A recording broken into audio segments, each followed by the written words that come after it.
De agradecer os nossos patrocinadores, a LED. Lembrar aqui aos presentes que nós vamos ter amanhã um evento aqui chamado Quinta Musical. Nós vamos reunir aí uma dupla tocando e cantando blues e o Bar da Tininha aí com acepipes e uns refrigerantes e bebidas. Gostaria então de apresentar hoje o nosso ilustre palestrante, ao qual já agradeço antecipadamente a disposição, o capitão Jean Gomes Pinto, que é comandante aqui do Corpo de Bombeiros da cidade de São Carlos, né? A palestra dele vai ser a aprovação, só pegar o título aqui, aprovação de projetos no Corpo de Bombeiros. Como todos sabem, nós tivemos vários episódios nos últimos 10 dias, vamos assim dizer, episódios internacionais que acometeram aí 2 países europeus, um deles é o Reino Unido, né, Inglaterra, um prédio residencial. Tivemos também um incêndio muito característico de regiões que têm florestas, né, nessa época do ano, na época de verão deles lá, que é o incêndio florestal, no qual nós aqui estamos um pouco distantes, né, não tão distantes, né, mas não temos com tanta frequência. E por conta disso nós temos uma outra muito importante, que é aprovar projetos que estejam adequados, que atendam às exigências, vamos assim dizer, tanto de uma lei no Estado de São Paulo. Temos agora uma lei sendo estudada no Congresso, né, a Lei KISS, e as instruções técnicas do Corpo de Bombeiros, e por isso a gente já agradece mais uma vez de antemão a oportunidade de discutir um pouco com vocês aqui, tá bom? Muito obrigado, Jean, fica à vontade. Boa noite a todos, já fui apresentado, o capitão Jean, sou comandante de São Carlos e a nossa região. Então, sou responsável por 10 cidades aqui em torno de São Carlos, sendo que nós temos base de bombeiros para atendimento mesmo de ocorrências. Aqui na cidade de São Carlos, Brotas e Porto Ferreira. Tá? Nosso efetivo é cerca de 150 homens para essas 3 localidades. Sendo que na cidade de Porto Ferreira temos bombeiros municipais também, que é uma característica da nossa região, que é Ribeirão Preto. Então, a nossa pequena região São Carlos, ela faz parte de uma macro-região, que é Ribeirão Preto, que compõe 84 municípios, né? A sede na própria cidade de Ribeirão Preto, e ela é subdividida em 4 subgrupamentos. Primeiro subgrupamento, a cidade de Ribeirão Preto. Segundo subgrupamento, a cidade de Franca. Terceiro subgrupamento, a cidade de Araraquara, e o 4º subgrupamento aqui é São Carlos. A minha carreira no bombeiro, ela iniciou em 2007, porém a minha carreira na Polícia Militar, ela iniciou em 1999, tá? Então estou com 18 anos aí praticamente trabalhando na instituição. Sendo que nesses meus 10 anos eu me especializei muito mais na área de combate a incêndio, na parte operacional e na área de salvamento. Então, só antes da gente começar, pode ser que chegue algumas pessoas, né? Então, eu gostaria só de trabalhar um pouquinho com essas informações que foram faladas agora. Então, a gente teve 2 incidentes gravíssimos nessas últimas semanas, sendo que um mais especificamente do incêndio na área urbana, em edificação, que a gente acaba tratando como um espaço, não é muito correto falar, mas é um espaço confinado, né? Um incêndio confinado, onde você tem uma característica muito específica do fogo. O fogo ele vai atingir nesse local os seus índices máximos. Tá? Então, tudo aquilo de energia que vai ser produzido pelo fogo, quem tiver naquele local vai estar sendo submetido àquilo de energia. Certo? E tivemos um outro incêndio também de característica muito específica, que é o incêndio florestal, onde a gente tem um outro comportamento do incêndio, completamente diferente. Né? Sendo que no primeiro, você tem toda a carga convectiva e de irradiação do fogo, ela é plenamente aproveitada dentro do espaço. Sendo que, no segundo, o que mais atrapalha, o que realmente o mais danoso desse incêndio é realmente a carga de radiação. Que a gente acaba perdendo a maior parte do fogo em si, que é quase 70% do calor que é produzido, ele acaba sendo dissipado para a atmosfera, tá? E mesmo assim, a gente teve aquela situação horrível, né? Onde numa estrada, praticamente 30 pessoas aí acabaram entrando em óbito.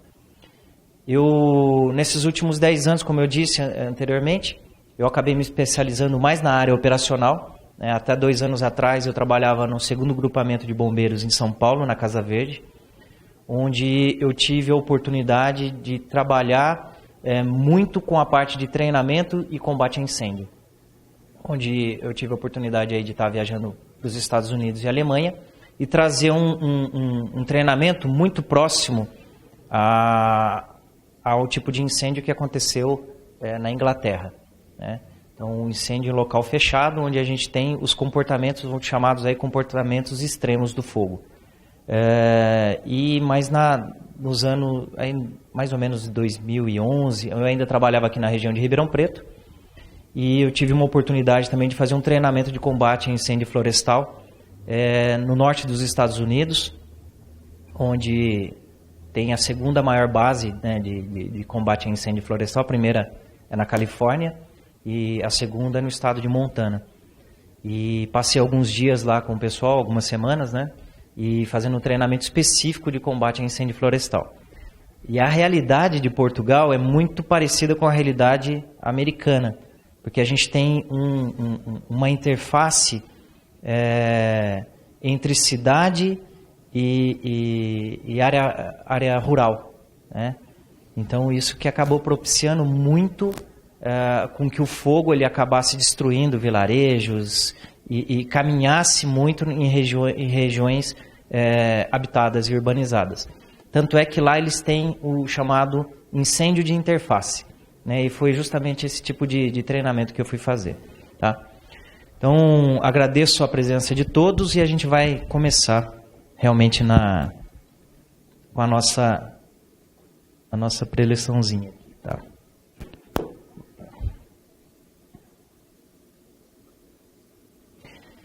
Só gostaria de perguntar quem daqui trabalha justamente com essa área de aprovação de projetos de bombeiro. Só para ter mais ou menos uma noção.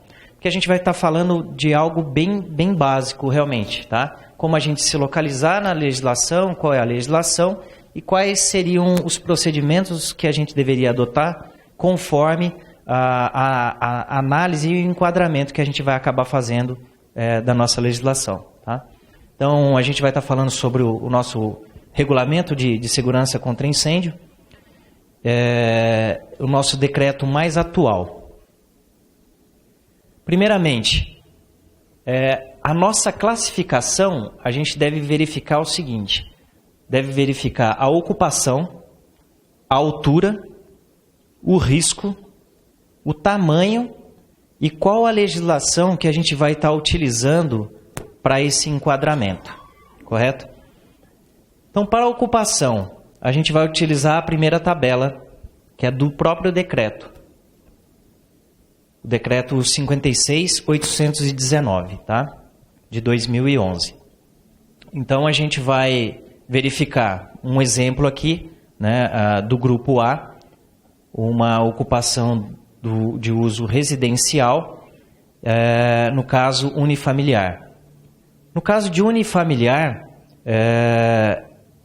geralmente habitações unifamiliares, elas não sofrem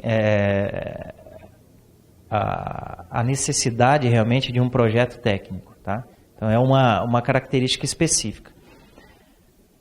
Depois de verificado qual a classificação quanto à ocupação, a gente vai passar para a altura.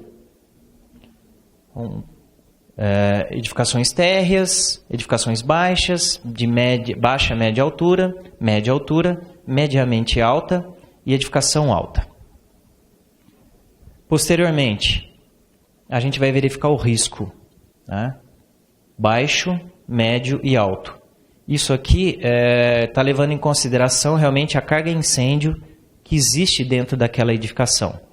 A gente tem tabelas específicas para a gente estar classificando com relação ao risco que é dado aqui em megajoule por metro quadrado. Tá? Seria a mesma coisa de um megawatt. Né?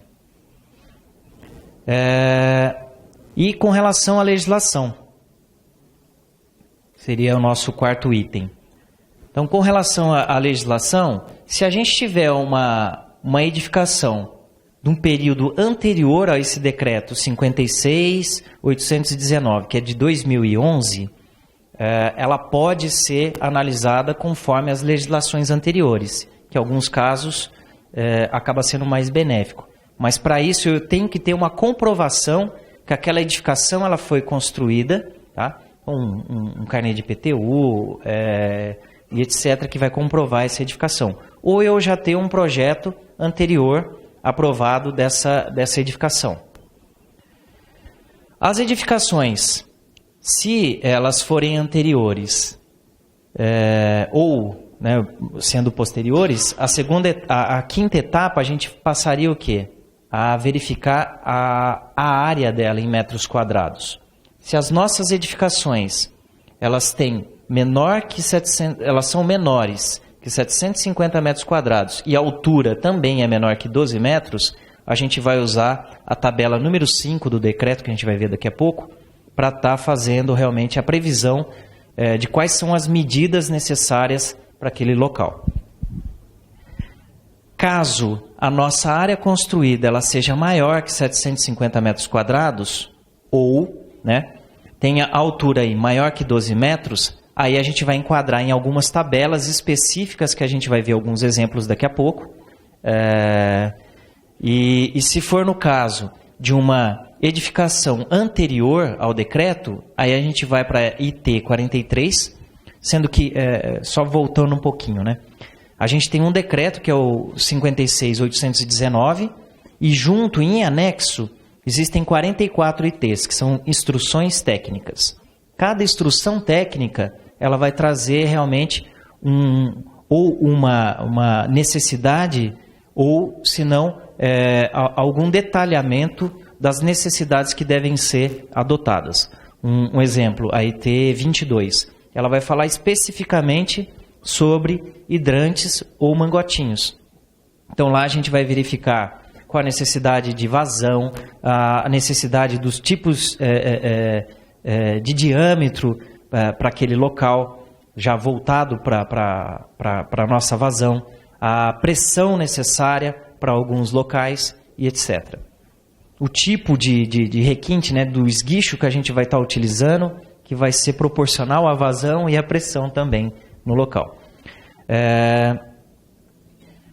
Então, caso a nossa edificação ela seja anterior ao nosso decreto 56, comprovada com documentação comprobatória disso, aí a gente vai ter que fazer o quê? Remeter à IT 43, porque algumas necessidades elas vão ser requeridas, tá? Então, prédios anteriores que não tem uma escada realmente fechada, ele vai ter que ter uma necessidade de adequação. Porém, pode ser que eu não consiga adequar conforme a norma. Lá traz algumas medidas mais simples, mas que eu vou conseguir o mínimo necessário de segurança para aquela edificação. Tá? Uma saída legal para a nossa edificação. E para aquelas edificações, tanto as edificações antigas quanto as edificações do próprio nosso decreto, ou posteriores ao nosso decreto, se elas tiverem menos que os 750 metros e a altura inferior aos 12 metros, elas vão ser enquadradas dentro dessa tabela. Tá? A tabela número 5 do nosso decreto. Então, lá dentro dessa tabela, dentro do grupo A, como a gente viu agora há pouco lá na primeira tabela, Então, as residências unifamiliares multifamiliar e etc. Então, a gente desce aqui. Necessidade de controle de material de acabamento? Não temos a necessidade. Saídas de emergência é necessário. Iluminação de emergência ela é necessária, porém vemos aqui somente para as edificações com mais de 2 pavimentos. Então ele é bem detalhado e tem realmente um passo a passo que a gente deve estar trabalhando. Mas ele tem a necessidade de saída de emergência, e como que eu vou prever isso? Aí eu vou na minha instrução técnica, número 11, e lá vem detalhadamente o que deve ser previsto para cada tipo de edificação, para cada tipo de risco e assim por diante. Em alguns casos, simplesmente, eu tenho uma simples passagem de 1 metro, 1,5 metro já é o suficiente para a minha saída, né? E as minhas edificações com mais de 750 metros quadrados ou altura maior que 12 metros.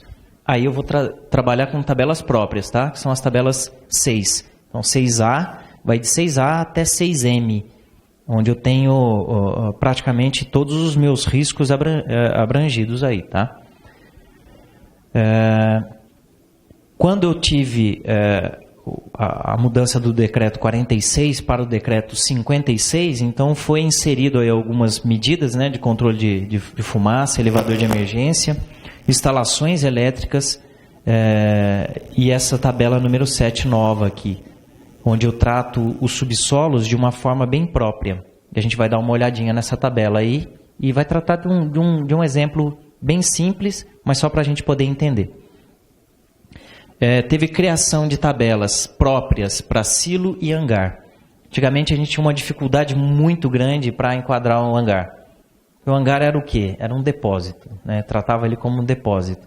Aí todo o hangar que ia ser passado por análise, ele ia ter que ir para uma comissão técnica. A comissão técnica tinha que estudar isso e acabava aprovando, dependendo dos metros quadrados ou do tipo de aeronave, se tinha combustível estocado no local ou não, mas todas as aprovações elas tinham que passar por uma comissão técnica. Tá? Depósitos em áreas abertas, que foi principalmente por conta dos materiais recicláveis, tá? Então a gente tem uma tabela específica para isso também, e teve uma revisão específica aí da tabela de líquidos inflamáveis. Tentou se adequar um pouquinho mais aí a algumas normas, as normas brasileiras, tá? Então aqui a gente traz uma tabela 6, tá? Que é uma 6D. Então o D acaba fazendo referência ao tipo de ocupação, certo? Sendo que, por exemplo, o D mais ou menos são escritórios, né? A nossa acaba sendo o tipo mais abrangente aí de ocupação, que a gente acaba percebendo que tem muito mais necessidades que tem que ser realmente previstos para o nosso projeto. Sempre no rodapé das tabelas a gente tem algumas observações, são bem elucidativas, e auxiliam bastante aí realmente a tirar dúvidas, né? Aí a gente traz agora uma outra tabela, que é a tabela de hangares, uma tabela que não existia até então, onde a gente acaba tratando o risco maior ali dentro, realmente a presença de líquido combustível, tá?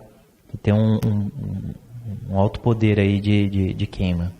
Então, várias delas aí a gente acaba percebendo que o sistema de espumas presente.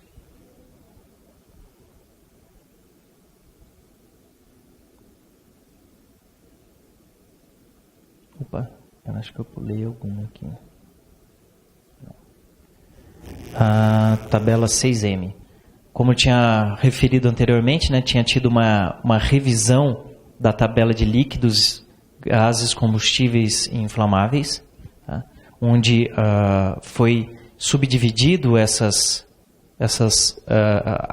a quantidade de líquidos de uma forma um pouco mais elucidativa, porque era uma classe um pouquinho mais difícil de enquadramento, né? E tinha alguns espaçamentos que acabavam não batendo muito com as normas brasileiras e acabou sendo não completamente adequada, mas acredito que ficou muito mais a contento.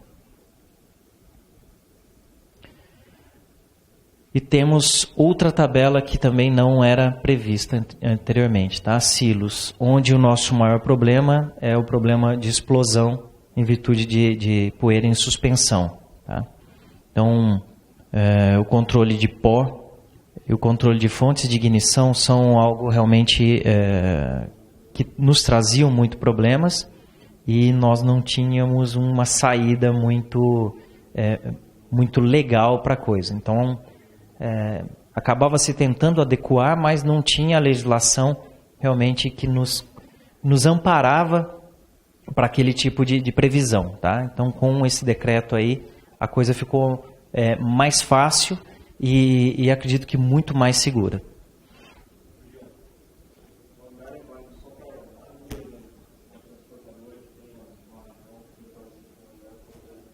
Não, é próprio realmente para aeronave, que aí você vai estar tratando de um depósito de transportadora, né? Você vai acabar trabalhando muito mais com o J, né? Que é o depósito. É próprio mesmo para aeronave? Sim, são tabelas diferentes. Aí você vai acabar ligando as duas. Ela é própria realmente para aeronave.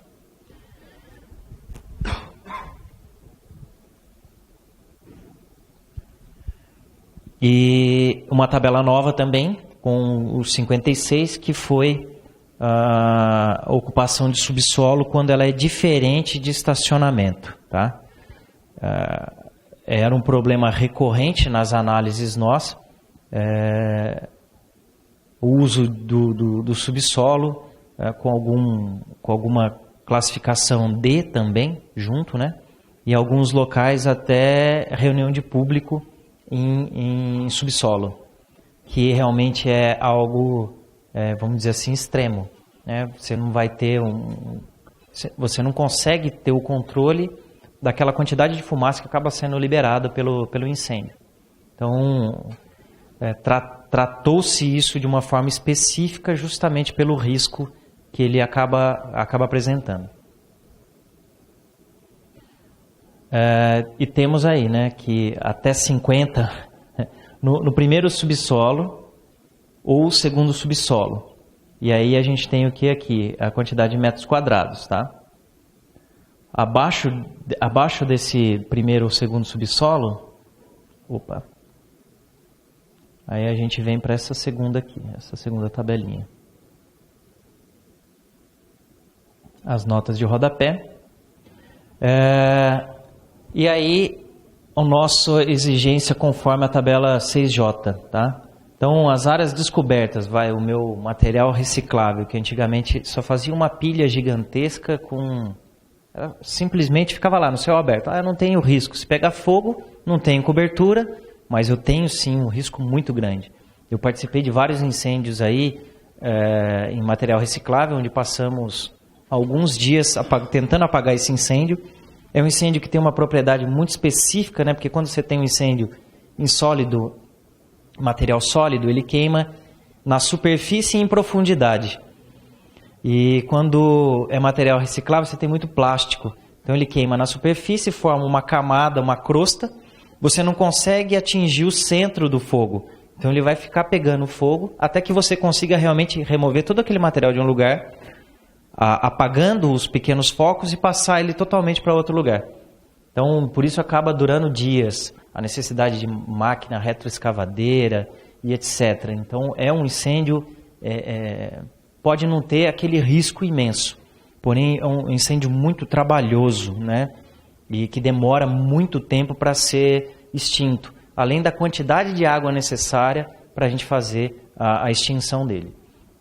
Então, quais são as previsões? Hidrantes, brigada de incêndio, assim como qualquer outra edificação, extintores, para a gente estar lidando aí com o princípio mesmo de incêndio, recuo, principalmente tomando o cuidado, né, com as edificações vizinhas para que aquele risco ele não atinja e não se propague para outros locais. E corredores internos. Os corredores internos facilitam o nosso acesso e em algumas situações evitam que o fogo passe de uma pilha para outra. Tá? Feito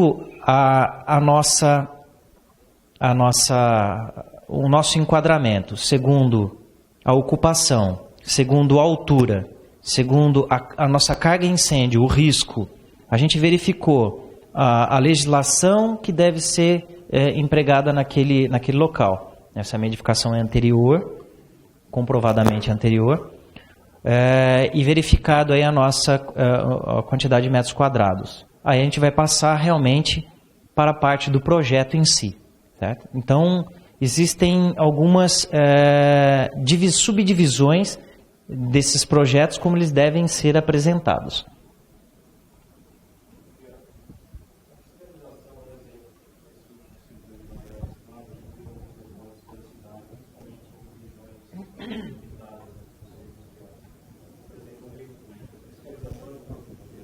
É uma coisa muito complicada, tá? Não atendem. Não, eu digo para você que 99,9% não vai atender dos recicláveis. Mas o que acontece? No estado de São Paulo, o Corpo de Bombeiros ele ainda não tem o poder de fiscalização, ele não tem poder de polícia. Eu não posso simplesmente ir no local, fazer uma verificação, autuar aquilo ou fechar o local. O que a gente pode fazer em algumas situações? A gente pode oficiar o Ministério Público e oficiar a Prefeitura com relação ao local. Mas é algo que qualquer pessoa da população poderia fazer, entendeu? Existe em tramitação na Assembleia Legislativa um decreto em substituição ao decreto 56 e um código de emergência, onde nós passaríamos a ter esse poder de polícia. E atuaríamos não de ofício, né? Nós não mediante ofício, atuaríamos de ofício. Né? Hoje em dia não, para eu atuar em alguma situação eu preciso que eu seja requisitado. Entendeu? Então esse é o nosso problema. Mas isso resolveria todos os nossos problemas? Não sei te falar. Que assim como eu acabei de falar agora há pouco, né?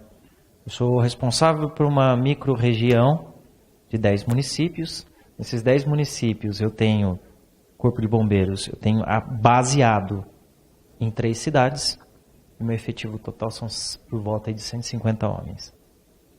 Sendo que os meus 150 homens, a maior parte tem que estar fazendo um serviço operacional, que é o quê? O atendimento da ligação 93, eu vou atender o incêndio que está pegando fogo na casa, eu vou atender o bebê que está engasgado, eu vou atender o motociclista que caiu, eu vou atender a pessoa que ficou trancada, presa no elevador, eu vou atender um animal peçonhento que apareceu numa casa. E eu tenho uma porcentagem pequena que recebe os projetos, faz análise dos projetos. Melhor, as análises não estão sendo feitas na sua maioria mais agora aqui na cidade, tá? Tanto é que depois eu vou comentar um pouquinho sobre isso. Faz análise de alguns projetos e faz a vistoria. Então, eu tenho um efetivo muito pequeno. Então, não seria a solução, mas daria uma resposta muito mais pesada, eu acredito, para essa situação em si. Certo? Isso é complicado, né, para a gente. Então, pessoal, dentro da instrução técnica 01, a primeira de todas, a gente vai ter os procedimentos administrativos, realmente a forma como a gente deve juntar toda essa papelada e como a gente deve apresentar isso ali na nossa base, na Rua Riachuelo, tá? Que aqui fica ali. Então, quais são as formas de apresentação? Eu tenho o projeto técnico, que é o PT. O projeto técnico ele vai estar abrangendo as edificações que elas têm mais que 750 metros quadrados ou acima dos 12 metros de altura. Tem alguns outros detalhes que a gente vai conversar daqui a pouco. Eu tenho o meu projeto técnico simplificado, tá? Que é o PTS.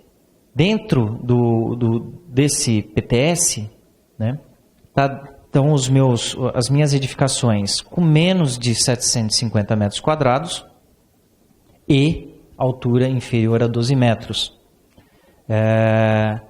E eles podem ser apresentados ou regularizados de duas formas que a gente vai ver um pouquinho mais para frente.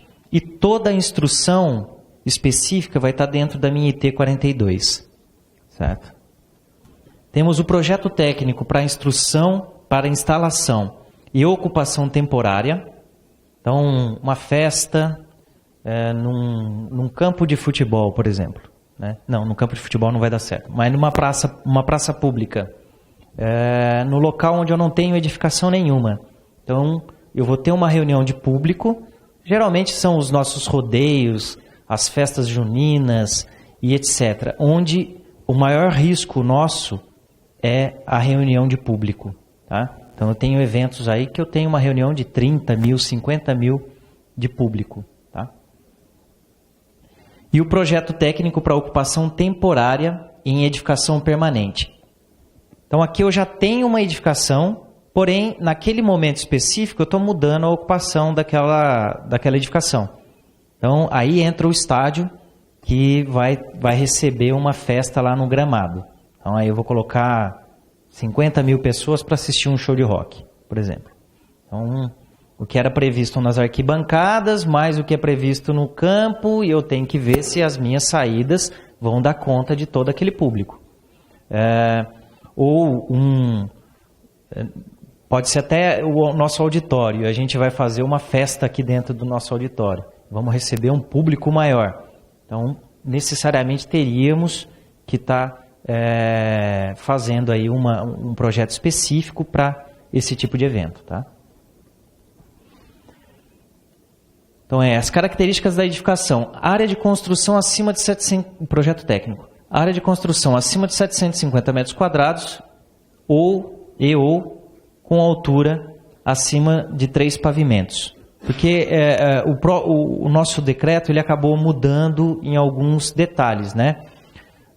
A altura agora está mais relacionada à quantidade de pavimentos do que propriamente a quantidade de metragem. Mas acaba sendo praticamente aí os 3 metros, né, de pé direito. Então, toda edificação cuja ocupação é do grupo L, que traz os explosivos, tem que ser passado, submetido para um projeto técnico, por menor que seja aquela edificação. Tá? Nesse caso aí, eu não tenho a necessidade de ter os 750 metros quadrados. Risco no qual necessite de proteção por sistemas fixos, tais como hidrantes, alarme e outros. Então, tudo que eu for na tabela... Verifiquei na tabela que eu preciso ele tem um risco a mais, tenho que apresentar o meu projeto técnico. E, exceto nos casos específicos, para os demais procedimentos. Então, esse caso aqui de baixo, a gente vai tratar ele de uma forma bem específica agora. Como deve ser feita a apresentação do meu projeto técnico? O projeto técnico ele é um pouquinho mais complicado que os outros, que aí realmente é necessário um profissional, um engenheiro, um arquiteto, realmente que esteja à frente daquele projeto para estar apresentando toda essa documentação. Tá? Então, eu tenho que ter uma planta impressa, né, e apresentar uma mídia aí devidamente identificada. Por quê? Futuramente... Ainda não temos toda essa tecnologia, mas futuramente a gente vai ter a tecnologia onde a gente vai acessar o banco de dados e vai conseguir verificar a implantação do local. Hoje ainda a gente não consegue fazer isso de dentro das nossas viaturas. Tá?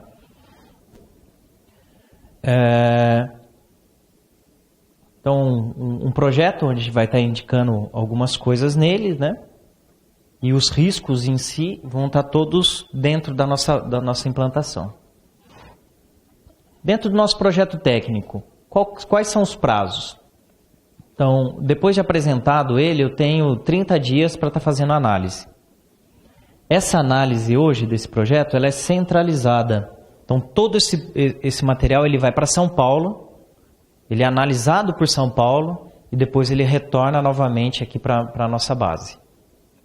Então, eu acredito que isso aqui ajudou bastante a gente ter uma homogeneidade maior que a gente tinha em alguns casos. Algumas pessoas citam que alguns lugares acabam sendo um pouco mais rigoroso do que outros. Mas, infelizmente, depende muito das pessoas, né? A gente tem uma lei, não que está passando acima da lei, mas alguns lugares eles são um pouquinho mais apertados que outros. Pode ser que seja. Mas, levando isso tudo para São Paulo, eu acabei tendo uma homogeneidade. Porque todos os meus analistas, eles trabalham no mesmo local ali, especificamente.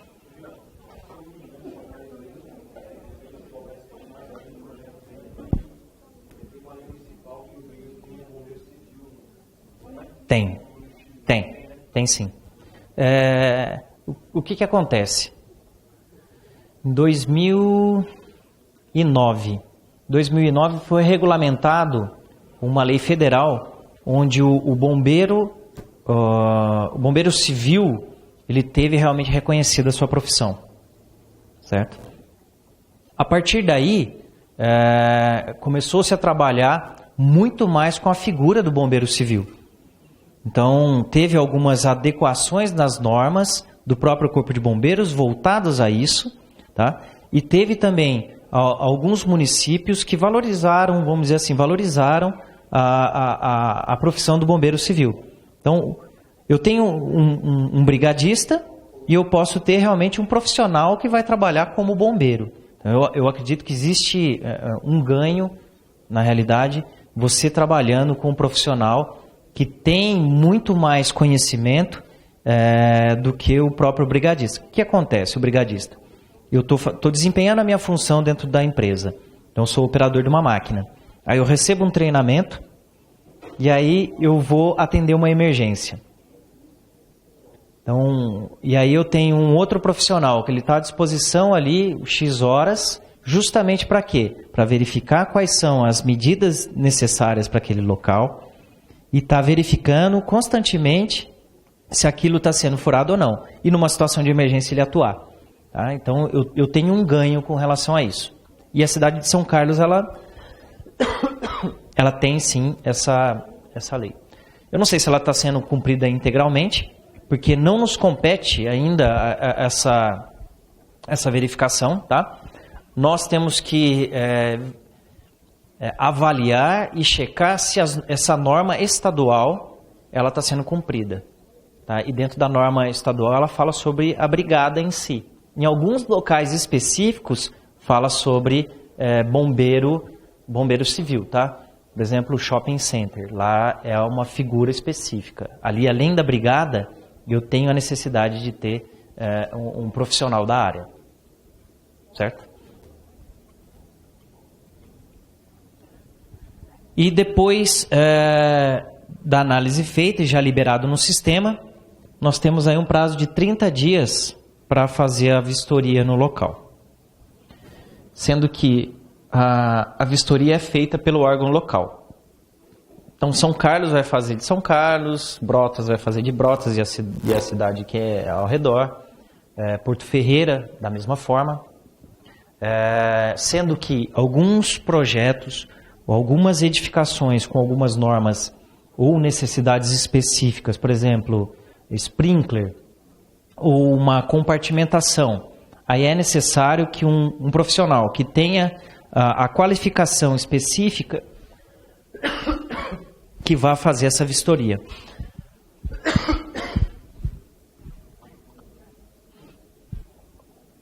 E nos nossos eventos temporários? Nos nossos eventos temporários, a gente tem um prazo de análise que é de, no mínimo, 7 dias de antecedência. Tá? Então, isso aqui é algo que, para mim, é muito bom frisar.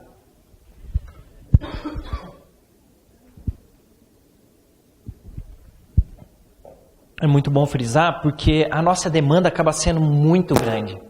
Tá? Então, um final de semana, por exemplo, o final de semana passado, deu entrada aqui na nossa sessão, naquela semana, de 5 a 6 projetos temporários.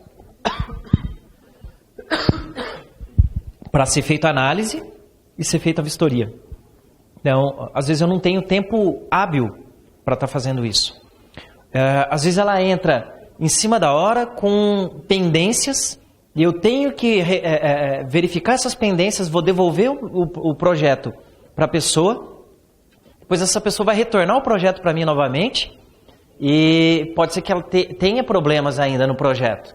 Então, se eu apresentar abaixo dos 7 dias, realmente para a gente acaba ficando muito difícil fazer a vistoria, fazer a análise daquele projeto e fazer a vistoria em tempo hábil. Tá? Então, o nosso decreto, sabendo disso já, né, o nosso pessoal que faz, as ITs, elas são feitas pelo Corpo de Bombeiros e alguns profissionais da área, engenheiros e arquitetos, eles acompanham a nossa elaboração e a gente acabou trabalhando aí com 7 dias mínimos de antecedência para fazer a análise. E qual que é o prazo de vistoria? Então, a solicitação de vistoria deve ser protocolada com antecedência mínima também, em relação à data do evento, justamente por tudo isso que eu já falei, né? Então, para os eventos nos dias úteis, o prazo deve ser de 48 horas, mínimo. E para os eventos nos finais de semana ou feriado, o prazo deve ser de 72 horas. O porquê da diferença realmente é o tempo hábil que eu tenho para estar respondendo, devolvendo ou fazendo um retorno dessa vistoria.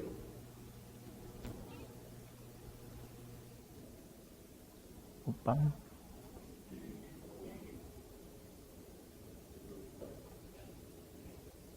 Agora sim. Pagamento. Né? Então eu faço o pagamento para tanto para vistoria quanto para análise, eu tenho uma taxazinha que eu tenho que pagar. Eu fiz o meu pagamento aí para análise. Minha análise está errada. Eu tenho direito à realização de quantas análises forem necessárias dentro do período de 2 anos. Tá? Vistoria. Dá direito à realização de 2 vistorias dentro do período de 1 ano. Perfeito? Então eu tenho um problema. Devolvi esse projeto, aí eu tenho necessidade de uma nova vistoria. Então eu vou fazer a próxima vistoria. A próxima vistoria ela não é cobrada, né? É tipo um retorno do médico lá. Documentos necessários para a vistoria. Então, a anotação de responsabilidade técnica realmente é o documento mais importante, né, do nosso projeto. Das medidas de segurança contra incêndio. Então essa aqui vai estar abrangendo tudo que é referente à prevenção e ao combate a incêndio que vai estar instalado na minha edificação. Dos sistemas de gases inflamáveis quando houver, do grupo motogerador.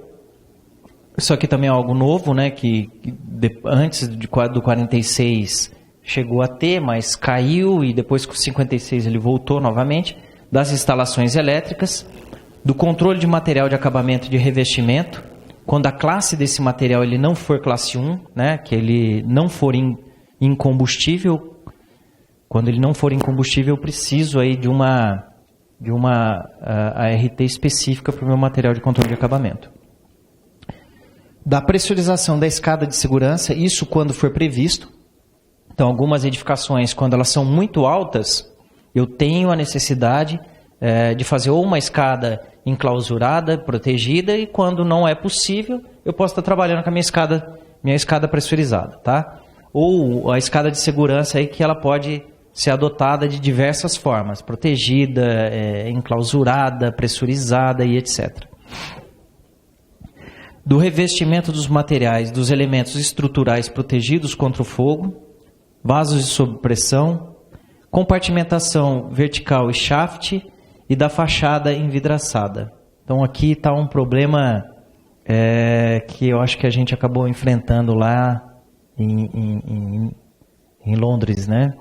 Então, estava justamente com a modificação da fachada da edificação. É o que tudo está apontando para isso. Acho que é meio prematuro ainda para se certificar, para concluir, mas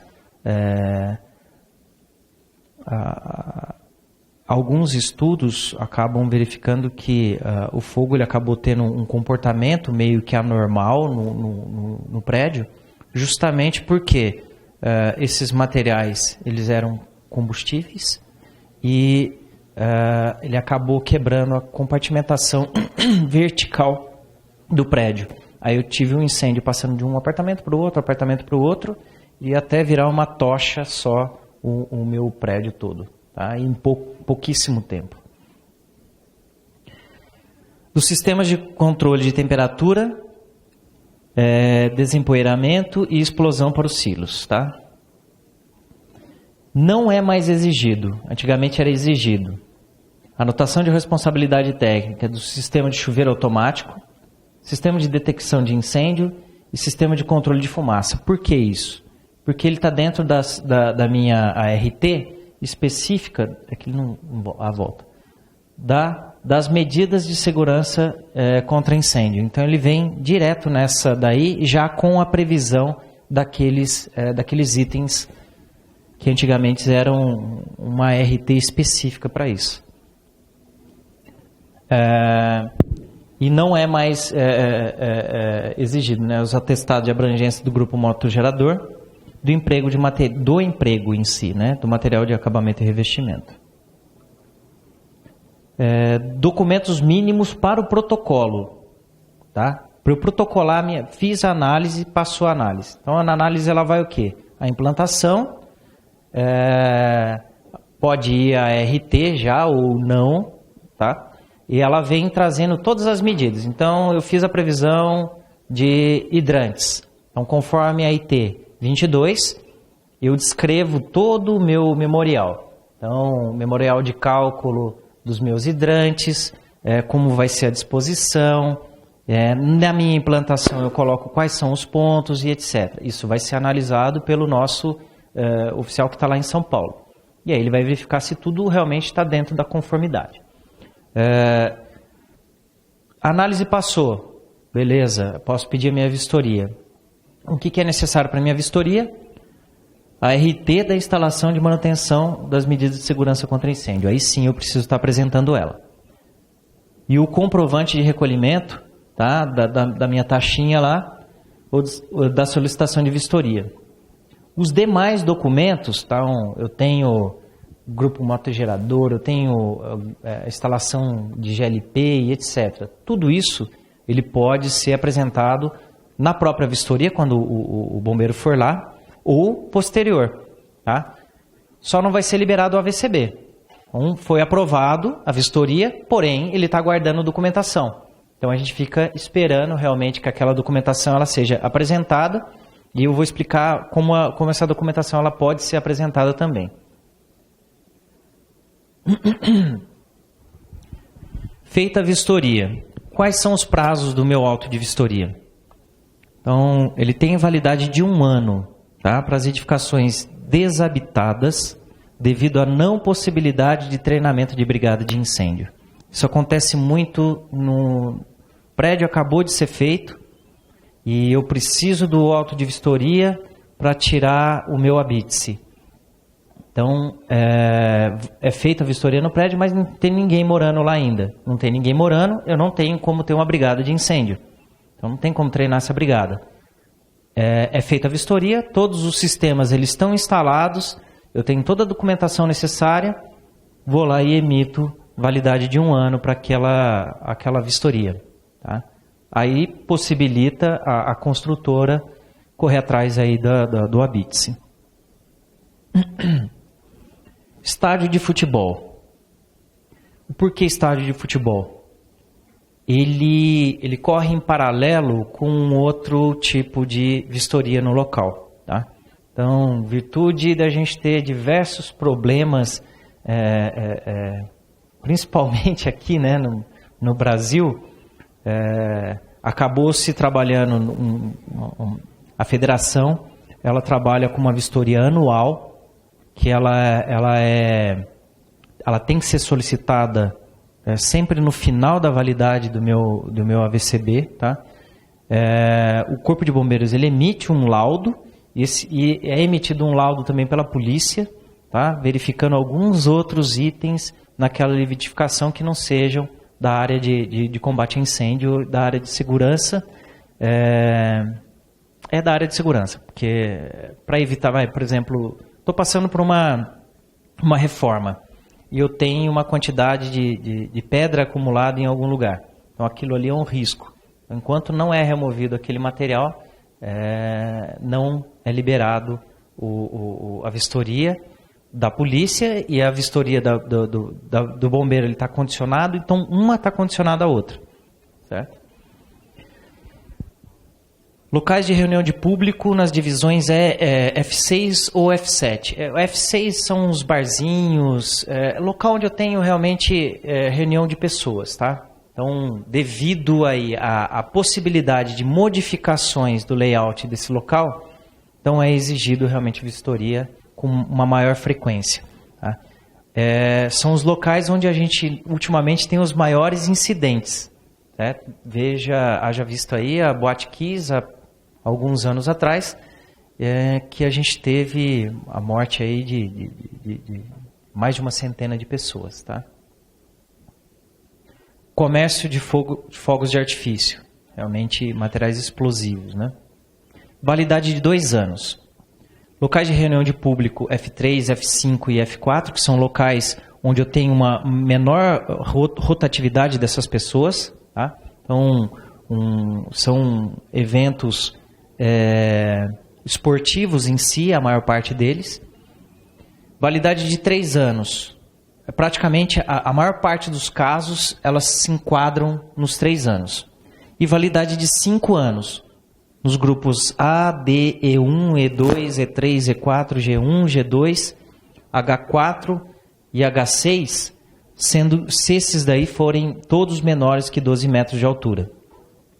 Sendo que o I1, que é industrial, o I sempre vai ser industrial, e o 1, que é o baixo risco. Então, indústria metalúrgica, por exemplo, tem chance de pegar fogo, praticamente é baixa, né? Muito baixa. Então, e de qualquer altura, a validade são 5 anos. Antigamente a gente tinha meio que um padrãozinho lá, né? Era só 1 ano para quando a gente não tinha treinamento de brigada e 2 anos para o restante todo. Agora existe uma... E esse fogo aí no fundo?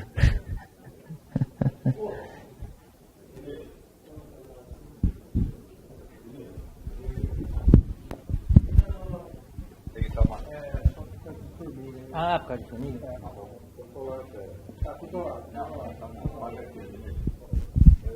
Agora assustei. A gente vai ter que bombeiro.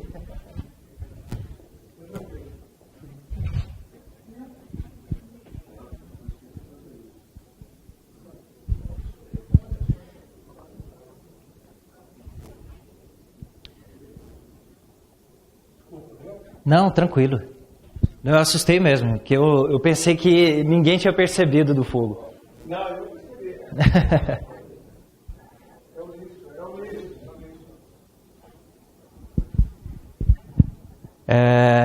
E o prazo do AVCB ele pode ser estendido, pessoal. Caso eu tenha alguma proteção relativa ao meio ambiente, uma ISO, baseado na ISO, eu posso ter a prorrogação por 1 ano sem a necessidade do pagamento e da entrega de documento atualizado, tá? Então essa daqui é uma saída que uma edificação que ela tem um pouquinho mais de rigor em si, né, no funcionamento dela, ela pode estar se utilizando dessa saída. E a prorrogação da validade do AVCB em relação da razão da certificação ambiental não impede que seja efetuada uma vistoria no local, certo? Então, a gente vai até o local sim, a gente dá uma verificada e antes de estar emitindo novamente esse documento. E há necessidade do pedido dessa renovação, tá? Não é feito automático, isso não é feito automático. E a renovação da vistoria ela deve seguir os trâmites normais. E assim que chegou no final da validade desse 1 ano, aí é necessário realmente passar por todo o rito novamente. E quando nós temos aí algum problema do nosso projeto técnico, uma mudança da nossa edificação, mas que não comprometa o risco, não é uma ampliação da edificação, tá? Não tem um aumento de área, um aumento na altura em si, e nem a necessidade realmente da modificação dos meus sistemas que estão instalados nela, eu posso estar fazendo a modificação desse projeto através de um formulário de atendimento técnico, tá? Então, mudou o proprietário, eu preciso mudar o proprietário dentro do meu projeto. Então, eu faço um formulário, o FAT, né, o famoso FAT, e encaminho esse documento lá para a nossa sessão. Então, quem pode fazer realmente o uso do FAT? Não é qualquer pessoa. Então, quem pode fazer? O proprietário, o responsável ou por procurador. Tá? Tem que ter uma procuraçãozinha toda formal para isso. Quando o assunto abordado for de natureza técnica, além do proprietário, deve ter assinado o responsável técnico. Tá? E quando a edificação tratar-se de condomínio, o signatário pode ser o síndico ou administrador profissional do local.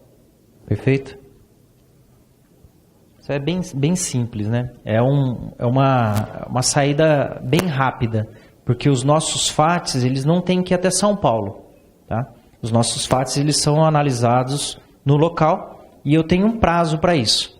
O prazo é de 10 dias para responder realmente aquela solicitação. A gente está passando por uma informatização aí nos últimos 5 anos. O processo ele vem andando muito rápido, tá? E por conta das nossas microempresas, ele acabou trazendo alguns gatilhos aí que facilitou bastante o serviço de regularização, principalmente para as microempresas, tá? A gente até agora falou de projeto técnico de uma forma geral, que é o PT, tá? Que é o mais complexo. Sendo que a gente não entrou especificamente em cada instrução técnica. Então é só um panorama geral, tá? Da nossa legislação, de como enquadrar.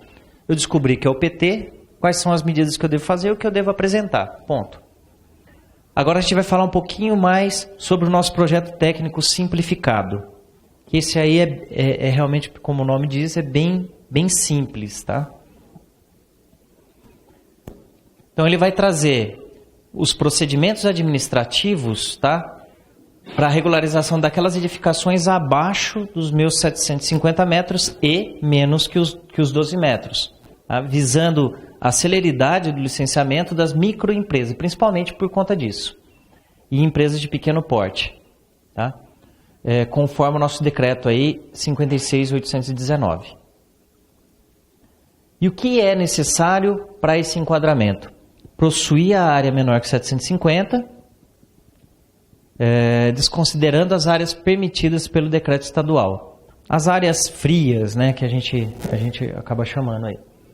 Possuir até 3 pavimentos, desconsiderando o subsolo, quando ele é utilizado exclusivamente como estacionamento, tá? E sem abastecimento no local. Ter lotação no máximo de 250 pessoas, tá? Quando se tratar de reunião de público do grupo F.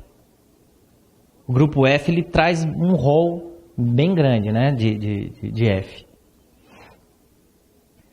Ter no caso de comércio de GLP, de revenda, 12.480 quilos, equivalente aí a 960 botijões de 13 quilos. Armazenar no máximo 20 metros cúbicos de líquido inflamável ou combustíveis em tanques aéreos ou fracionados para qualquer finalidade. Armazenar no máximo 10 metros cúbicos de gases inflamáveis em tanques ou cilindros para qualquer tipo de finalidade. Não possuir a manipulação ou armazenamento de fogos de artifício ou de outros produtos explosivos. Esse aqui a gente viu especificamente, ele vai ser tratado como um projeto técnico sempre, tá? Não possuir subsolo ocupado com local de reunião de público, F, independente da área, bem como outra ocupação com área superior a 50 metros. Nesse caso aqui, eu sempre tenho que estar indo buscar lá na minha tabela 7, que a gente já viu a cara dela como era aqui, tá? E o que é necessário lá para o meu PTS? Conforme aquela tabela 5 que a gente já viu, então são o quê? Extintores, sinalização de emergência, saída de emergência, iluminação de emergência e centrais de GLP. Isso a gente vai ter que ir lá dar uma olhada na nossa tabelinha 5, né, a tabela 5 do decreto, e aí vai acabar enquadrando nessas necessidades. Tá? Mas a gente sempre tem que estar olhando a IT 42, porque essa IT 42 ela trata especificamente do projeto técnico simplificado, tá? O meu PTS. E a regularização do meu PTS, como ele é feito? Ele pode ser feito de duas formas, ou através do próprio AVCB, que é o auto de vistoria do Corpo de Bombeiros, ou do CLCB, que é o certificado de licença do Corpo de Bombeiros, que os dois têm trâmites diferenciados, sendo que o CLCB ele é muito mais simples e célere do que o meu AVCB. Do CLCB, serão regularizados por meio de certificado de licença do Corpo de Bombeiros, aquelas que se enquadrarem nas seguintes condições. Área total construída menor ou igual a 750 metros quadrados, não sendo permitido desconto. Tá? Nesse caso aqui, se eu tiver que descontar alguma área, eu preciso regularizar ele através de AVCB. Hoje mesmo eu não fico ali na rua Riachuelo, eu fico lá no quartel de cima. Porque além das questões relativas a essa parte, eu tenho que verificar se as viaturas estão andando, se o pessoal está treinando, se o pessoal está atendendo ocorrência e etc. Eu desci para dar uma olhada e tinha 2 parados lá justamente por causa disso. Entrou como CLSB e na realidade tinha necessidade aí de desconto de área. Exceto cobertura de postos de abastecimento e de serviço e das praças de pedágio. Piscinas e área destinada à residência unifamiliar, isso se ela tiver o acesso independente, tá? E direto para a via pública. Não comercializar ou revender gás liquefeito de petróleo, né, o GLP. Se houver utilização ou armazenamento de GLP central, sem qualquer finalidade, se ela tiver isso, possui no máximo 190 kg de gás. Então, é uma quantidade pequena, né, se a gente for ver. Não possui quaisquer outro tipo de gases inflamáveis em tanques ou cilindros. Armazenar ou manipular no máximo 1.000 litros de líquidos combustíveis ou inflamáveis em recipientes ou tanques aéreos, sendo aceito qualquer quantidade exclusivamente para armazenamento em tanques enterrados, tá? Onde o meu risco acaba sendo realmente menor. Não possuir subsolo com ocupação diferente de estacionamento. Não ter na edificação as seguintes ocupações. Isso aqui a gente teria que tratar um pouquinho mais específico, tá? Mas quando é A3 com mais de 40 leitos, no B1 com mais de 40 leitos, no grupo D1, que são os escritórios, né? Call center com mais de 250 funcionários, justamente pela reunião de público, né? No grupo E, divisões E5 e E6, do grupo F, F3, F5, F6, F7, no grupo H, H2 e H3. Aqui está hospital e etc. As exigências de segurança contra incêndio para essas edificações são aquelas previstas na tabela 5, tá? Que a gente já falou. O CLCB ele possui a mesma eficácia do AVCB para fins de comprovação e de regularização da edificação perante todos os órgãos. Para edificação térrea com até 200 metros quadrados de área construída, com saída dos ocupantes diretos para a via pública. E aí o que é necessário para isso aqui? Só preenchimento da declaração do proprietário ou responsável, tá? No portal nosso do Via Fácil, que eu vou mostrar a cara disso aqui, como é que acessa.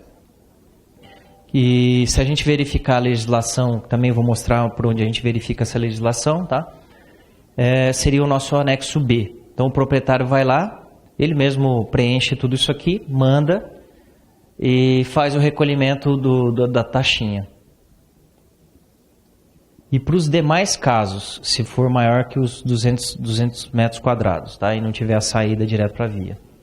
Então o preenchimento do formulário de avaliação do risco pelo responsável técnico, aí eu preciso de um responsável técnico para estar fazendo isso, diretamente no portal do Via Fácil. A RT, tá? Referente à instalação e à manutenção do sistema de segurança contra incêndio, que aqui são os básicos, né? Extintor, a minha sinalização e etc. Anotação do registro de responsabilidade técnica do responsável técnico sobre os riscos específicos existentes na edificação, tais como controle de material de acabamento e revestimento, isso quando for exigido, tá? Só quando for exigido lá na minha tabelinha. A gente pode até voltar depois nela para dar uma checada. Só tem um caso lá que não é, o resto acaba necessitando. O recolhimento da taxa. Então eu tenho um pouco mais de procedimentos para conseguir esse CLCB. Mas também é tudo simples, porque pela internet eu acesso, crio um login e uma senha, anexo aqueles documentos através de um upload e espero ser aprovado isso. Declaração do proprietário ao formulário de avaliação de risco do responsável técnico devidamente assinados devem ser anexados de forma eletrônica, tá? Mantendo-se uma via original na edificação, porque caso ele seja selecionado para passar por uma vistoria, porque nesse caso do CLCBs não é necessário vistoria em todo local, então é feito por amostragem. Então o sistema em si ele faz um sorteiozinho lá e pum, e vai lançando alguns na tela e a gente vai selecionando e vai fazendo essa vistoria. E existem alguns casos onde São Paulo faz essa seleção, manda para a gente e a gente faz a vistoria no local e devolve, é como se fosse uma devolutiva aí para o nosso sistema.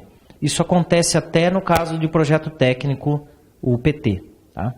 Mesmo depois de feita a vistoria, pode ser que um vistoriante volte no local. Aí ele vai verificar as medidas e vai verificar os procedimentos que foi adotado pelo vistoriante no local. Aqui é uma parte bem interessante. O Corpo de Bombeiros ele tem o prazo de no máximo de 7 dias para analisar a documentação, tá? E realizar a vistoria no local, por amostragem. Antes que a licença seja emitida. E se o Corpo de Bombeiros não fizer isso? É automático. O sistema já vai liberar o CLCB automaticamente. A não comunicação do Corpo de Bombeiros no referido período implicará a emissão automática do CLCB pelo sistema. Caso não seja aprovado a documentação ou a vistoria em até 7 dias, a licença não será emitida. E o interessado poderá entrar com o retorno do pedido ou enviar a documentação faltante. Então, faltou a RT. O cara vai devolver lá, vai parar na caixa de e-mail do cara que fez o acesso e fez a solicitação. Então, faltou a RT. Aí vai ficar esperando o processo todo, a anexação desse documento. A solicitação de retorno de vistoria deve ser realizada diretamente no portal. Tá? Não é necessário ir fisicamente lá no quartel. Se quiser ir, pode ir, mas não é necessidade. O pedido de vistoria dá direito a um retorno sem cobrança da taxa. segue o mesmo rito do outro. Caso o CLCB tenha sido emitido, a primeira vistoria na edificação deve ter natureza orientadora. Tá? Então chegou lá, tem alguma coisa errada. O extintor não está colocado no local correto. Então, esse extintor deve ser retirado daqui, deve ser colocado em outro local. Exceto quando houver situação de risco iminente à vida, ao meio ambiente ou ao patrimônio. O Corpo de Bombeiros pode iniciar um processo de cassação do CLCB.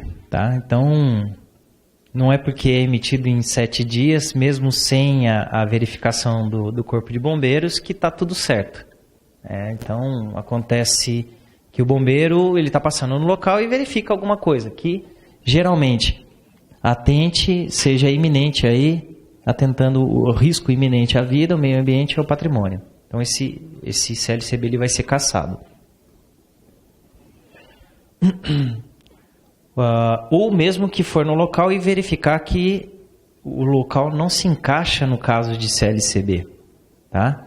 No caso de projeto técnico simplificado. Então, o cara, para dar um jeitinho na documentação, ele entra com um projeto técnico simplificado, vem o CLCB para ele dá entrada em todo o processo que ele precisa, sei lá, para abertura da empresa e etc.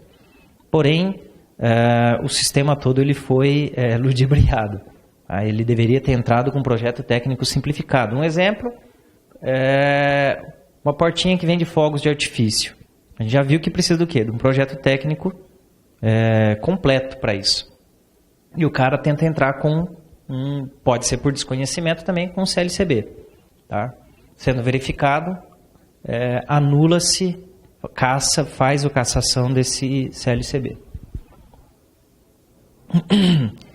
Ou mesmo se houver algum embaraço ou resistência ou recusa do atendimento na edificação. Tá? Então o bombeiro foi lá para dar uma olhada.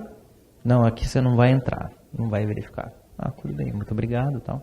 Vai embora, e caça o CLCB dele.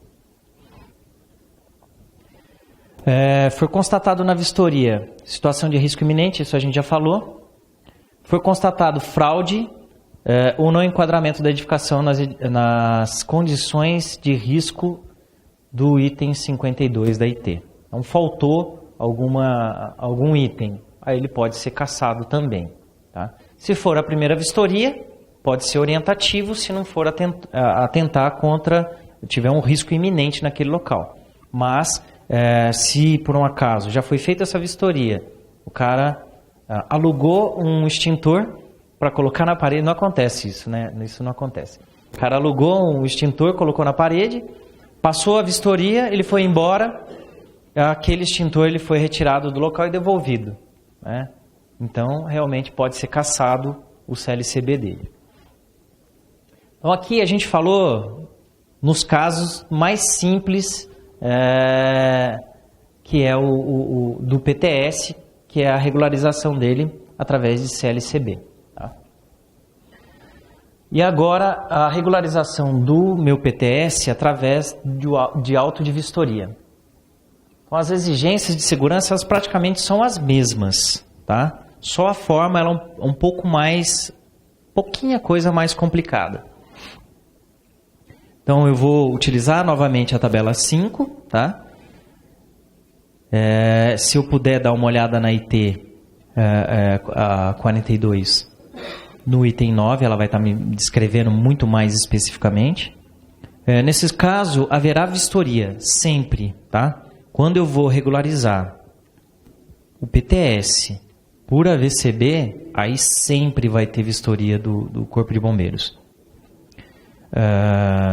Sendo dispensada a apresentação, a única coisa que diferencia assim, um pouco mais do projeto é a apresentação da planta de segurança. O local realmente é pequeno e as medidas são poucas. Né? São requisitos para regularização da edificação: preenchimento do formulário e a ART, assim como o outro. A anotação do ART, caso eu tenha material de acabamento, tá?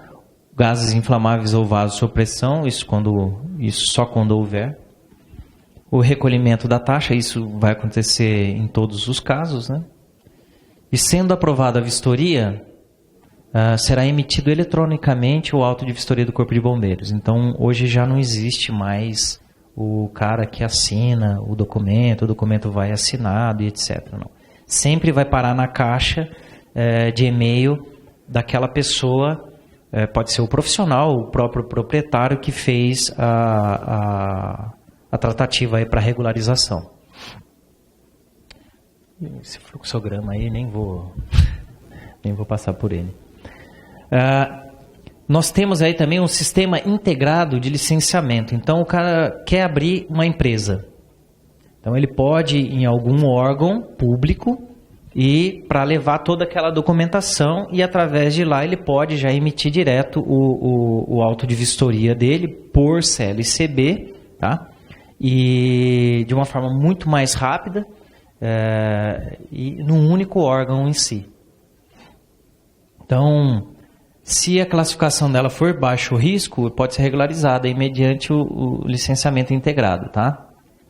Por meio do site aí do governo, tá? Na rede de alcance mundial. Isso nos municípios conveniados, né? Aqui tem realmente essa possibilidade. Para a obtenção do certificado eletrônico, o interessado deve apresentar informações e declaração que certifique o cumprimento das exigências de segurança contra incêndio no empreendimento, objeto do licenciamento. Então, aquela documentação pertinente realmente que eu preciso e que eu sou realmente o responsável por aquilo. A gente está tendo alguns probleminhas porque o nosso sistema está começando a conversar com a Prodesp agora. Então, caso a pessoa ela tenha algum problema em si, na liberação, é só procurar o nosso quartel ali na rua Riachuelo, que automaticamente no sistema eles já conseguem fazer a liberação, tá? Isso é bem simples.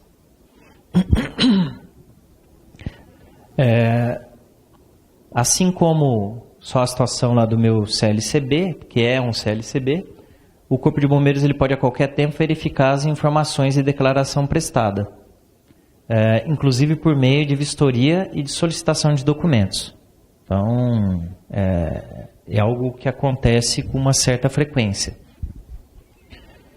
Constatado o não cumprimento do regulamento de segurança contra incêndio das edificações e áreas de risco do Estado de São Paulo, o Corpo de Bombeiros iniciará o processo administrativo para cassação do certificado integrado de licenciamento, tá?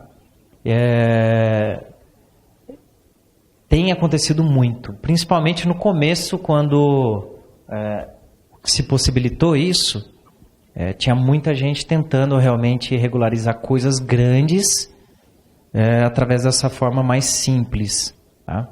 Hoje em dia a gente está conseguindo colocar as coisas um pouco mais nos eixos, mas não exime aí realmente a possibilidade da gente encontrar isso ainda, tá?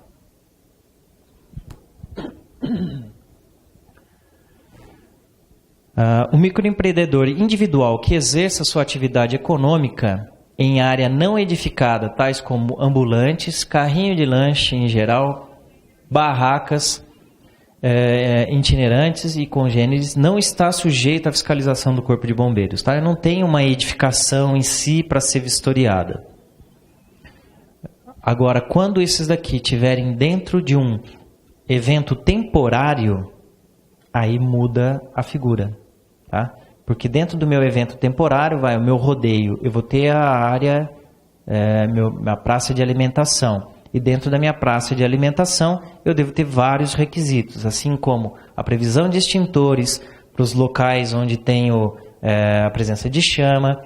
Se eu tenho um botijão de gás, está aquecendo um tacho lá com óleo, a minha mangueira ela tem que ser a mangueira própria e etc. Isso tudo vai ser fiscalizado realmente no evento. O microempreendedor individual que exerça sua atividade em residência unifamiliar não está sujeito à fiscalização do Corpo de Bombeiros. Por quê? A residência unifamiliar ela não é alvo do nosso decreto, o 56.819, tá? Existe a possibilidade futura das residências unifamiliares, a gente ter a previsão do detector de fumaça na cozinha. Tá? Assim como acontece em outros países. Isso realmente é bem funcional. Mas eu acredito que isso não esteja para mudar tão em breve, não. E aí, como que eu faço para ter o acesso no nosso sistema? Então, através lá do www.corpodebombeiros.sp.gov.br, eu vou ter o acesso a essa página do Corpo de Bombeiros. Tá? Então, lá eu tenho algumas possibilidades de acesso. Tá? Eu tenho institucional, onde eu vou ficar sabendo alguma coisa do próprio Corpo de Bombeiros, segurança contra incêndio. Então, aqui dentro, se eu clicar, o primeiro ícone, deve estar difícil de enxergar, mas é portal via fácil. Então, através desse primeiro ícone, eu vou entrar na próxima página que eu vou mostrar para vocês. Tá? Não é a próxima ainda, é a outra.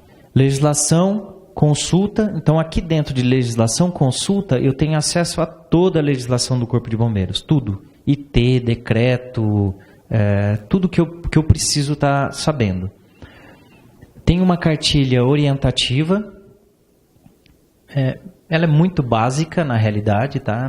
Não tem o meu passo a passo que eu preciso estar fazendo, mas ela tem uma orientação bem geral. Instruções para regularização, aqui sim eu tenho algo um pouquinho mais detalhado.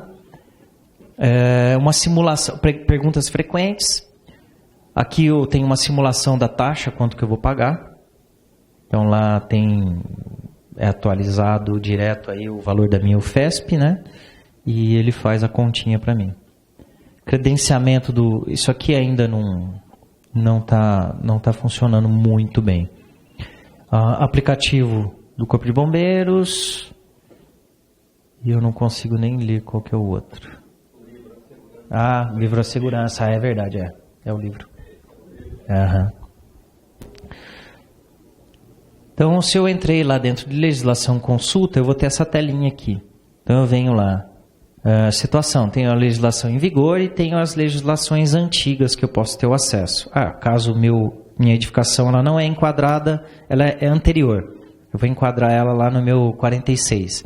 Eu tenho acesso ao decreto 46. É o 20, então eu vou lá buscar o meu decreto anterior.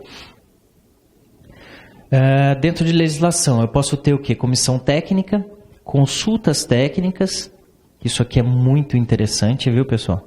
Decretos, que vai estar os nossos decretos todos, informativos, instruções técnicas de 1 a 44, algumas leis específicas, leis complementares e algumas portarias. Dentro de consulta técnica, sempre quando eu estiver fazendo o meu projeto e eu tenho algum risco específico, é bom eu consultar dentro da minha consulta técnica para ver se eu não tenho algum caso semelhante que tem alguma saída muito próxima do que eu estou precisando. Tá? Um exemplo, é uma consulta técnica que vai cair agora, eu acho que em julho ou agosto.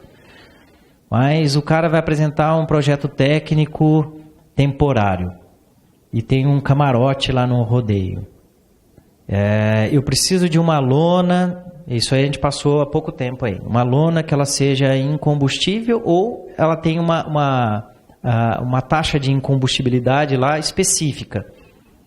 Mas o cara, ele me projeta o negócio e não tem no final depois para me apresentar os laudos em si da lona. Como que eu posso resolver isso? Eu posso ter saídas que permitam no máximo 15 metros de caminhamento, aí eu não preciso apresentar os meus laudos. Então teve festa que estava para ser, não ia passar a vistoria. Eu falei, olha, você tem uma possibilidade. Então, qual a possibilidade?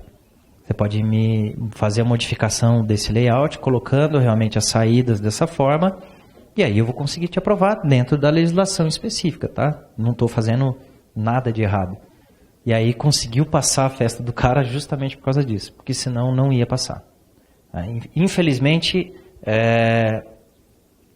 nós não podemos arcar com uma possibilidade realmente de um risco que envolva risco de vida ou integridade de outra pessoa. Então, aqui é a carinha da legislação. Aí, se eu quiser... Opa, vou voltar aqui. Se eu entrar lá, portal via fácil do Corpo de Bombeiros, eu vou ter essa cara aqui do meu sistema. Tá? E eu tenho 3 abas. Então, aqui, pessoal, para eu fazer pesquisa, isso aqui é só do acesso nosso, do Corpo de Bombeiros, e aqui é o acesso do cidadão. Então, o cara, ele nunca teve acesso. Então, ele vai entrar e vai fazer, o cadastro dele aqui embaixo. Entrou, fez o cadastro, para isso ele precisa de um e-mail e vai criar uma senha. Ponto, está pronto o acesso dele no sistema. Ele acessou o sistema, qual que é a cara do sistema? É esse aqui, sendo que essas fotos elas ficam mudando, né, direto. Aqui eu tenho solicitações, então vou entrar com um pedido de vistoria, um pedido de análise, etc. Eu clico aqui e verifico quais são o ritozinho que eu preciso. Consulta, então preciso ver como que está o meu processinho, eu entro aqui.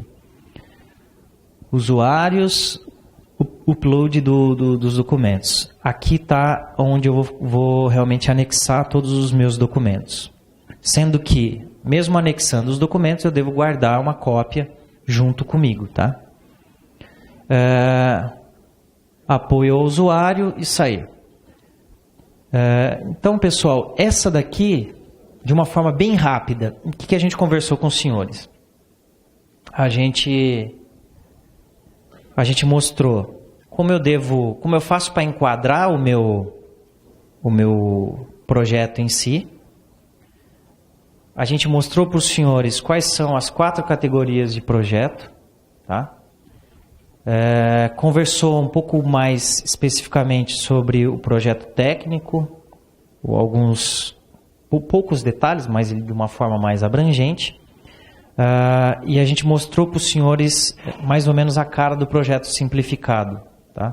E mostrou também que o projeto simplificado ele acabou vindo de uma forma a criar uma certa agilidade para o nosso microempreendedor, tá? E as pequenas empresas, de forma que elas consigam toda essa documentação de uma forma muito mais ágil e rápida, tá? Sem tanta burocracia e sem tanto deslocamento. Eu tinha mais ou menos 2 horas aí para falar com os senhores, aí é muito assunto. Se a gente for entrar especificamente em cada IT, a gente vai precisar passar, acho que, muito tempo aqui, tá? Para falar sobre isso. Mas, de qualquer forma, aqui está a página do Corpo de Bombeiros, né? Que vocês podem acessar tudo aquilo na própria internet. A nossa seção de análises técnicas aqui, ela é chamada de NAT, né? Que é Núcleo de Análise Técnica. Do 4º SGB, porque é o nosso 4º subgrupamento de bombeiros, que é aqui de São Carlos. 9º GB, que é o 9º grupamento, que é daqui de Ribeirão Preto. Esse é o nosso telefone. Os senhores, quando tiverem algum tipo de dúvida ou necessidade, às vezes, de algum esclarecimento, uma vez por semana, tem um tenente que ele é o chefe da seção, tá? Ele está subordinado a mim, mas ele é o imediato lá na sessão de análise.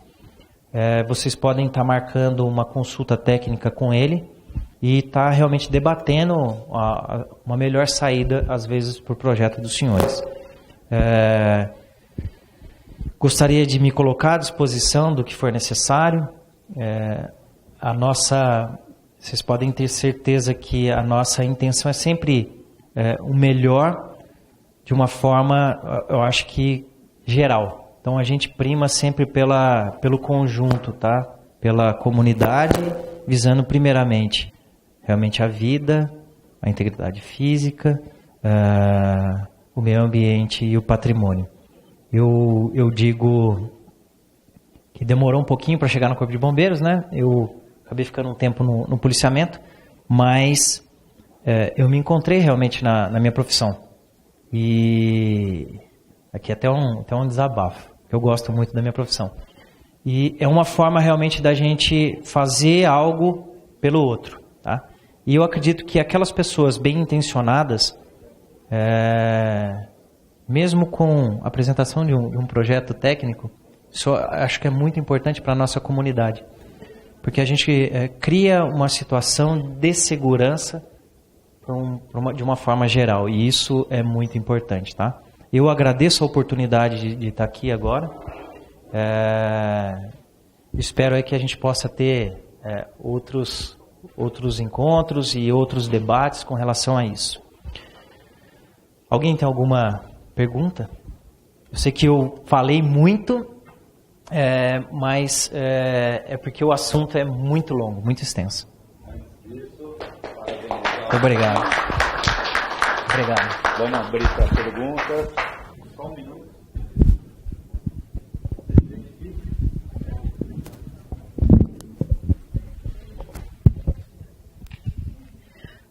Oi, boa noite.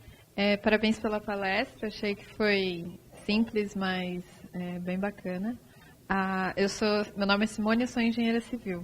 E assim, quando eu vou nos lugares, eu inevitavelmente fico prestando atenção nas coisas de arquitetura, de engenharia. E eu acho que até depois do acidente da Boate Kiss, as pessoas também, outras pessoas passaram a prestar um pouco mais de atenção em saídas de emergência e tal. Mas eu acho que eu, particularmente, por trabalhar nessa área, quando eu vou num lugar, eu presto atenção nisso, né? Então, um mês ou 2 meses atrás, eu fui num barzinho desses que tem shows de bandas e tal. Na hora de entrar, tudo bem, nada me chamou atenção. Na hora de sair, o que me chamou a atenção era que a porta de saída tinha um patamar e depois um patamar praticamente da largura da porta e em seguida já vinha os degraus que davam para a calçada. Isso me causou estranheza porque eu percebi que o grupo que estava na minha frente já tinha bebido, as meninas de salto começaram a ficar meio desconfortáveis naquele trecho e segurar a porta de vidro pesada, se equilibrar para descer os degraus. Então, assim, eu não sei se isso é incompatível com alguma IT ou se foi só uma sensação de insegurança pessoal e como que isso poderia ser revisto, justamente pensando nisso que você acabou de falar, no bem-estar e na segurança pessoal e patrimonial. Então, é só uma dúvida mesmo a respeito de como que a gente, também nós profissionais da área, poderíamos pensar nisso numa melhor forma e nós, usuários desses locais que não são bem esclarecidos. Outro dia eu também fui num restaurante que tinha uma porta de saída de emergência com barra antipânico, mas uma mesa redonda na frente da saída antipânico. E na minha cabeça eu fiquei pensando, poxa, como assim, né? Então é isso a dúvida. Obrigada. Eu acredito que realmente, para estar verificando se estava incompatível ou não, tem que ver alguns outros detalhes em si. Eu teria que ver detalhes da casa e etc.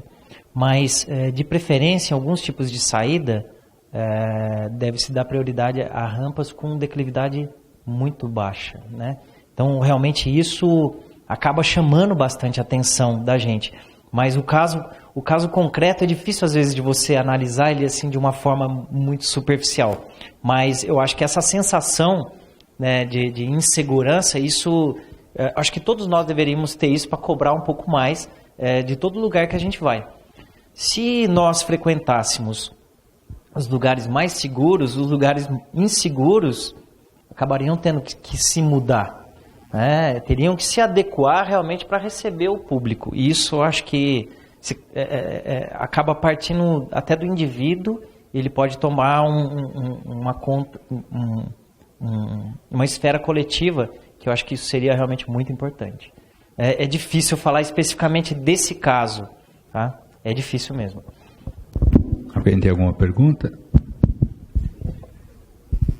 Boa noite, Ricardo. Boa Parabéns noite. Pelo tema. Mais uma dúvida técnica.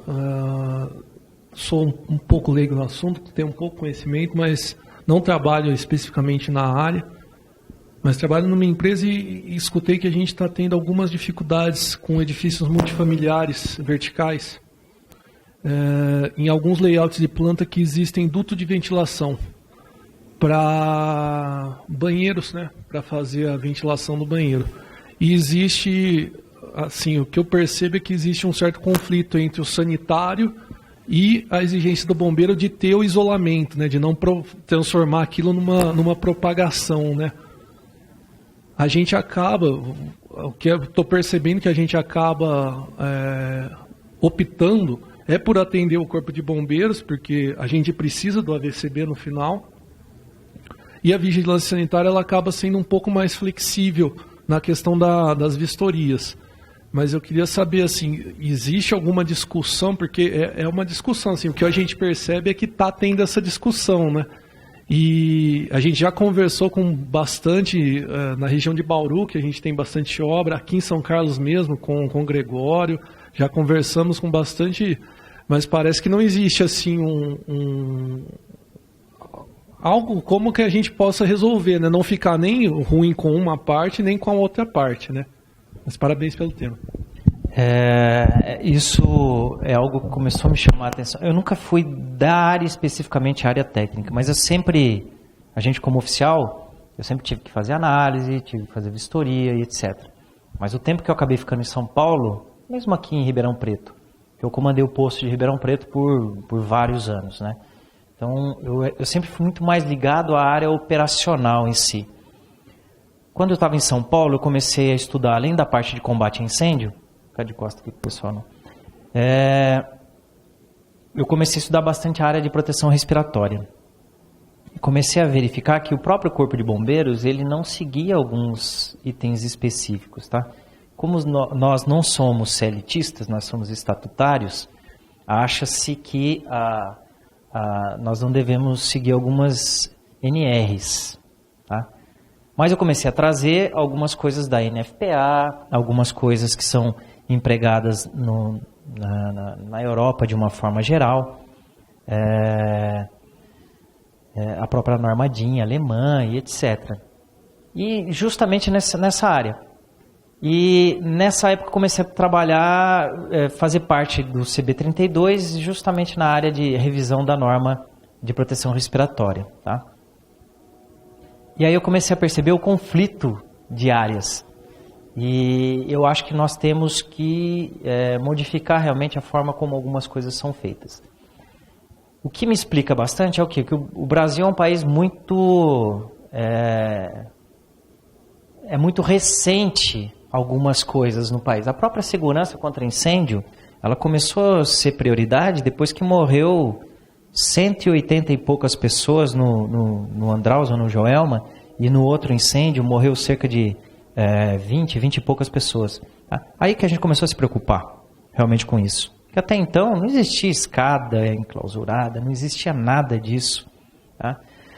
Estávamos expostos realmente a um risco muito grande. Não que nós não estejamos hoje. Tá?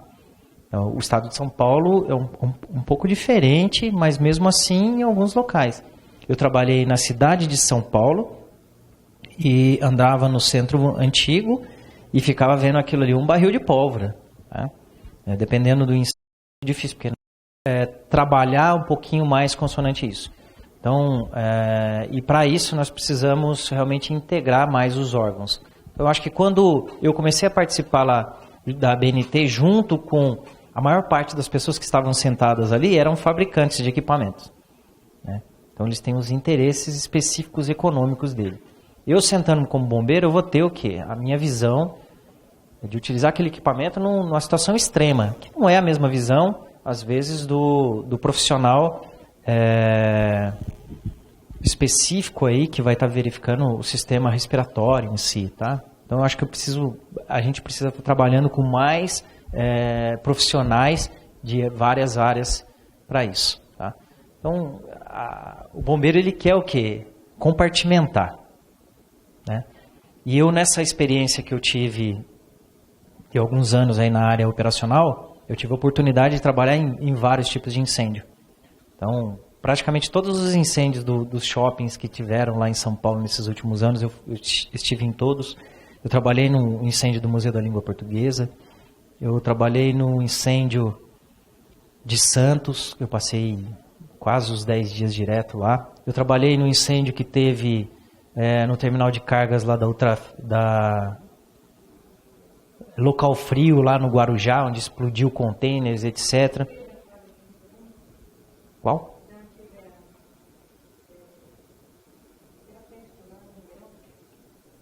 Não. Faz. Não, eu estava fora. Eu estava trabalhando em São Paulo. Então eu tive a oportunidade de trabalhar em grandes incêndios. E a maior parte dos incêndios, o problema maior nosso, não evitou ele no começo, beleza. Passamos disso aí. É realmente ligado à compartimentação, né? É o maior problema que a gente tem. E também, às vezes, a falta de preparo de alguns profissionais até da nossa área também. Então, por isso eu fui tentar buscar fora aí um pouco mais de qualificação para isso, tá? Mais alguma pergunta? Bem, eu até gostaria... Pode continuar falando. Tem um outro detalhe. Eu estou fazendo engenharia civil também, né? Estou no 4º ano aí. E eu vejo que a gente tem a necessidade de sentar e começar a planejar melhor as nossas cidades. Por quê? Uma matéria que eu acho que é extremamente importante, saneamento. Quando ela foi dada para mim, a parte de segurança contra incêndios, no livro, são algumas linhas. E isso me chamou muita atenção. Porque eu, no combate a incêndio constante, eu percebi que as necessidades nossas de água e de equipamentos, elas vão muito além do que estão ali. Né? E a gente precisa tentar trabalhar isso de uma forma diferente. Tá? A gente precisa começar a planejar um pouquinho mais algumas coisas, para a gente conseguir um resultado realmente mais eficiente lá no futuro. Né? Eu espero que a gente consiga se reunir mais para evitar esse choque de normas e a gente possa realmente ter soluções mais viáveis e mais práticas mesmo no futuro. Bem, boa, Jean. Eu acho que a gente ficaria aqui horas conversando, a sua experiência um pouco da minha, né? Você trabalhou mais na área operacional, eu trabalhei mais no rescaldo, na análise dos problemas que originaram, né? Eu fui uma parte do perito do Estado também, junto com vocês, evidentemente. Ele falou uma coisa aqui super importante, né? Qual o corpo de bombeiros que participou do nosso plano diretor? Nenhum. Ele já deu uma lição do que a IASC tem que ir atrás, tá bom, gente? Não vou falar mais nada. Você vai ser convidado para vir mais vezes aqui, você, os seus colegas, os especialistas que estão junto com vocês. A gente vai fazer algumas rodadas específicas. Essa foi sobre aprovação de projeto. Muito obrigado, foi excelente, deu várias dicas para todos nós. Isso daqui vai ficar, como ele disse, vai ficar à disposição, quer dizer, os associados vão poder consultar, mas vamos trazer sobre questões um pouco mais específicas. O trato do incêndio, a rota, a localização, quer dizer, vamos trabalhar um pouco mais temas aqui, e já de antemão já estou te convidando, e gostaria de aproveitar o ensejo, entregar aqui para você, Jean, uma lembrança aqui do nosso... Esse é o nosso certificado, perdão, e esse aqui é uma lembrança para você ter vindo aqui. E vamos tirar uma foto aqui.